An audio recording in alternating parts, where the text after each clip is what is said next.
हाँ।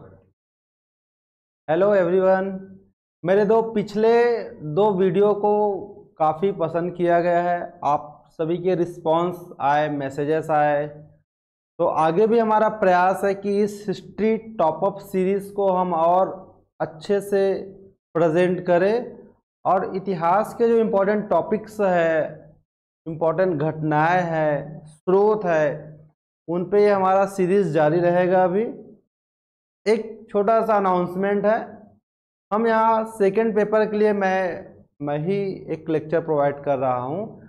तो आगे हमारा प्लान है इसी चैनल पे कि हम नेट के फर्स्ट पेपर के लिए भी एक लेक्चर सीरीज लाएंगे।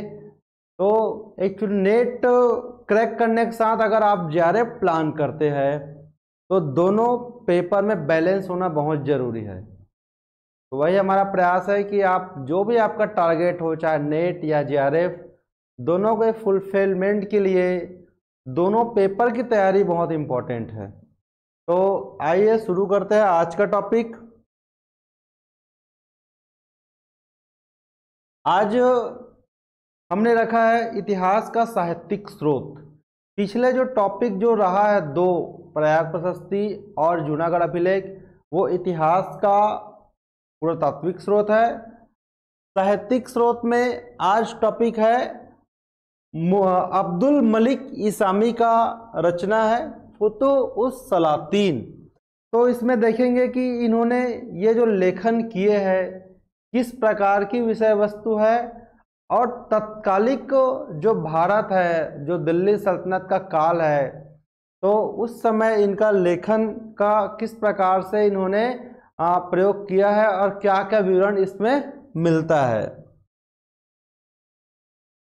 तो पहले हम इनके एक बैकग्राउंड को देख लेते हैं इसामी का। इसामी के जो पूर्वज है इल्तुतमिश के समय आए थे और उनके दरबार में वो अच्छे बड़े पद में थे। उनके दादा, जिनका बहुत इम्पोर्टेंट है इनके अकॉर्डिंग, क्योंकि इनकी मृत्यु, इनके पिता की मृत्यु बाल्यावस्था में हो गई थी। इसामी के पिता की मृत्यु बाल्यावस्था में हो गई थी। तो इनके संरक्षक और उनके सबसे करीबी थे इनके दादा, उनका नाम है इजुद्दीन। वो बलबन के दरबार में कार्यरत थे, खास हिजाब हाजिब और सर ए लश्कर के पद पर, अर्थात शिकार दल के प्रमुख। तो जब मोहम्मद बिन तुगलक के शासनकाल के बारे में हम बात करते हैं तो इनके समय इन्होंने एक नए कार्य करने का शुरू किया था MBT ने, मोहम्मद बिन तुगलक ने। उसमें से 3 प्रशासनिक कार्य थे। उसमें है एक राजधानी परिवर्तन, दोआब में कर वृद्धि और सांकेतिक मुद्रा का प्रचलन। इसके अलावा MBT ने 2 सैन्य अभियान भी किए थे। उसमें से एक है खुरासान अभियान और दूसरा कराचिल अभियान। तो इसामी मोहम्मद बिन तुगलक का समकालीन है, तो निश्चित रूप से अपनी जो इनकी लेखन है उसमें मोहम्मद बिन तुगलक के शासनकाल की जानकारी मिलेगी, उसके नीतियों की जानकारी मिलेगी। लेकिन यहाँ पे ध्यान रखना है कि जब दिल्ली से दौलताबाद राजधानी परिवर्तन हो रहा था तो इनके दादा, जो उस समय वृद्ध हो चुके थे, जो पहले बलबन के दरबार में कार्यरत रह चुके थे, उस राजधानी परिवर्तन के दौरान उनके दादा की मृत्यु दौलताबाद जाने के दौरान तिलपत नामक जगह में हो गई। एक छोटा सा विवरण है, जब वो जा रहे थे दौलताबाद तो तिलपत में जब उनके दादाजी सोए थे, जो पालकी में ही ले जा रहे होंगे उसको, तो वो जब उठते हैं तो देखते हैं कि चारों तरफ वन ही वन है, जंगल है। दादा ने कहा, मेरा इबादत का स्थान कहाँ है, मेरा दिल्ली कहाँ है? तो उनके सेवकों ने जवाब दिया, रात में जब आप सो रहे थे तो अवाने अर्थात राजसी पुलिस घर में आए और बिस्तर से उठा के बाहर निकाल दिया और आदेश दिया कि आप लोग दौलताबाद के लिए रवाना हो जाओ। तो इस प्रकार से इसामी इसमें विवरण दे रहा है कि सुल्तान ने लोगों को जबरदस्ती दिल्ली छोड़कर दौलताबाद जाने के लिए उन्होंने कार्य किया। और यह सुनकर उनके दादा बहुत आहत हुए कि मेरा दिल्ली छूट रहा है, और उससे उन्होंने फिर गहरी सांस ली और इसी दौरान उनकी मृत्यु हो गई। तो इसामी अंततः बाकी लोगों के साथ दिल्ली पहुंचे, लेकिन ये जो घटना है उनसे वो बहुत उनको आघात पहुंचा, क्योंकि ये घटना उनको झकझोर देने वाली थी, स्वाभाविक भी है। तो अविवाहित जो इसामी था उन्होंने इन सारे दुर्भाग्य के लिए सुल्तान को दोषी माना, और अपने ग्रंथ में इसामी मोहम्मद बिन तुगलक, जिसको मैं अब एमबीटी कहने वाला हूँ, एमबीटी को वो जालिम कहता है। और इसामी डिसाइड करता है कि अब हिंदुस्तान वो छोड़कर हज की यात्रा करेगा, लेकिन वो सोचता है कि मैं हज की यात्रा के पहले कुछ इस मातृभूमि के लिए कुछ देकर जाऊं, स्मृति छोड़ के जाऊं, जिससे मुझे भी आगे याद किया जाए। और उन्होंने एक किताब का लेखन किया। ये किताब पद्य में लिखा गया है, फारसी भाषा में लिखा गया है, लगभग 12,000 के आसपास उसमें पद्य है, और किताब का नाम है फुतुह उस सलातीन, सुल्तानों का विजय। याद रखिएगा, फुतुह विजय। जब मध्यकालीन साहित्य पढ़ते तो बहुत प्रॉब्लम होती है याद करने का, कहीं पे फुतुह, तबकात, तारीख, तो ऐसे चीज़ों को हमको थोड़ा नोट करके रखना है कि किसका क्या अर्थ होता है। तो इन्होंने इसकी रचना कब किया? 1350 में पूर्ण किया। और दक्षिण तो वो चले गए थे, वहाँ पे उन्होंने जो बहमनी राज्य था, बहमनी राज्य की स्थापना कब हुई थी? 1347 में। और बहमनी के संस्थापक है अलाउद्दीन हसन बहमन शाह। उसके दरबार में ही उन्होंने फारसी भाषा के इस ग्रंथ को लिखा, और ये जो ग्रंथ है वो बहमन शाह को समर्पित किया। और ये वही बहमन शाह है जो मोहम्मद बिन तुगलक का भी विरोधी था।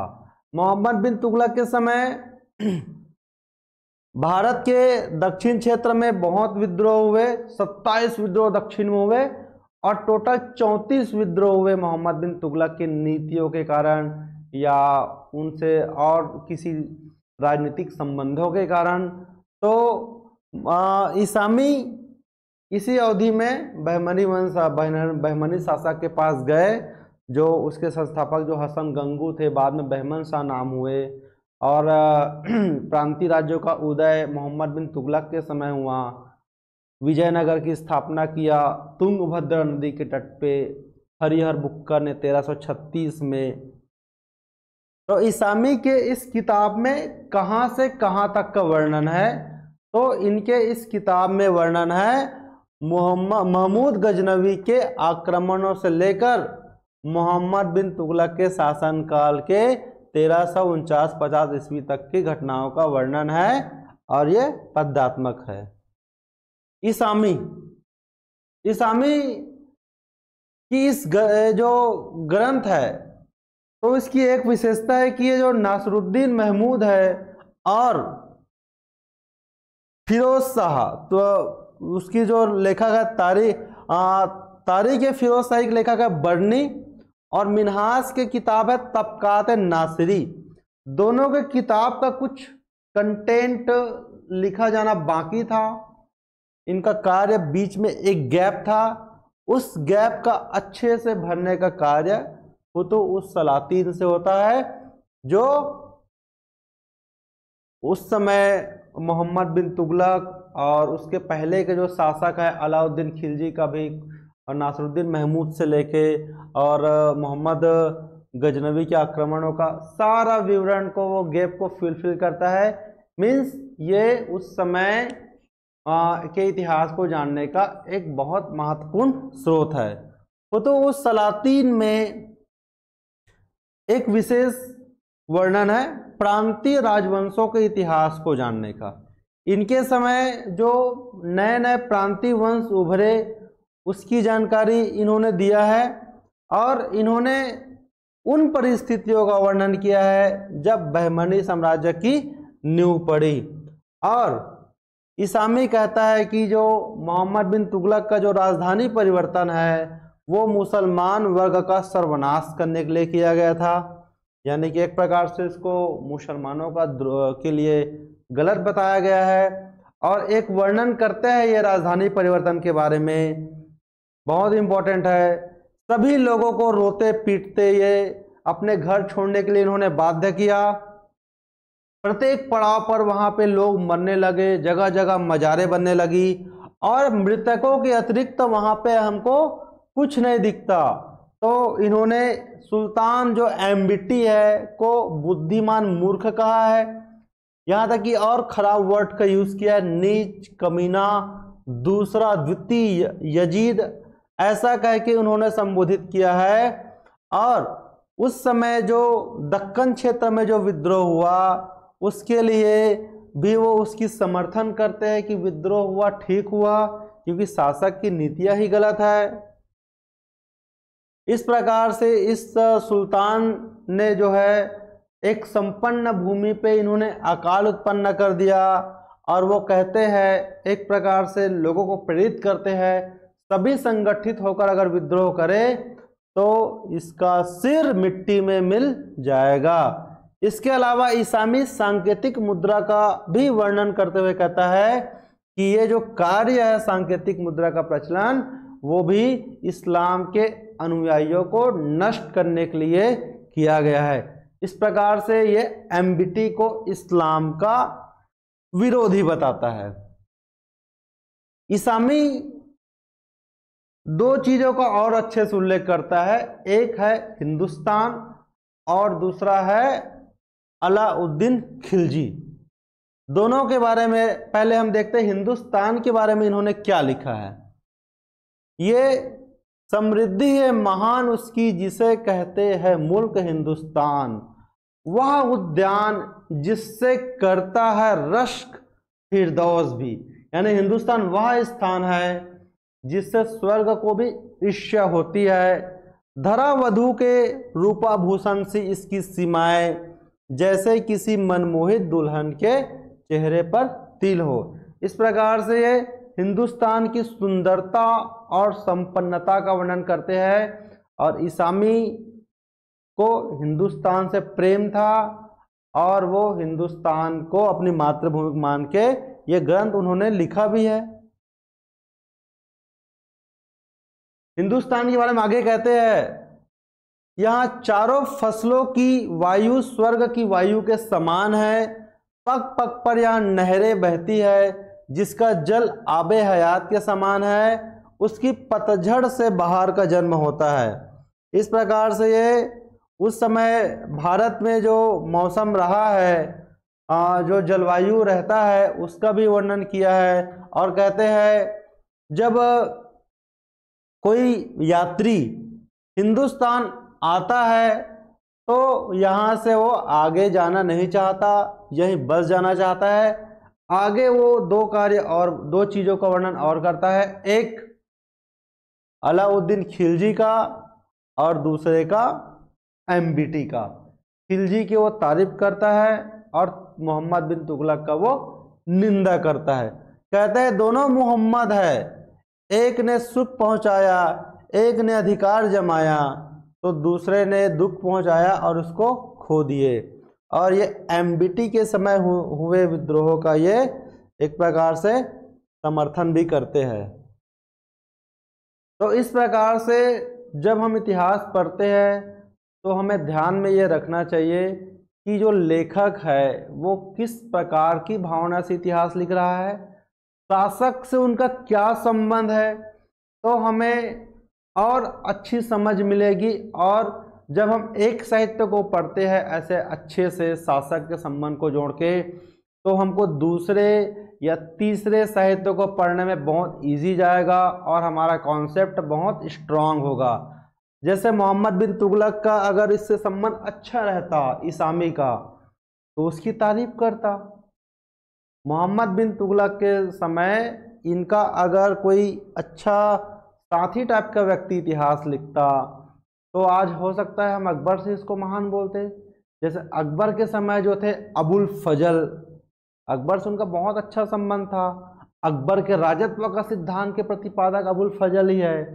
तो इस प्रकार की जो चीज़ें हैं इतिहास में हमको सिखाती है कि जो लेखन होता है वो किस प्रकार से प्रभावित होता है। ऐसे चीज़ों को हमको पढ़ते चलना है, इससे हमारा बेस बहुत स्ट्रांग होगा और जो बड़ी परीक्षाएं है उस परीक्षा में ये चीज़ें हमको बहुत आगे ले जाएगी, जो हमको औरों से अलग करेगी। Okay, thank you.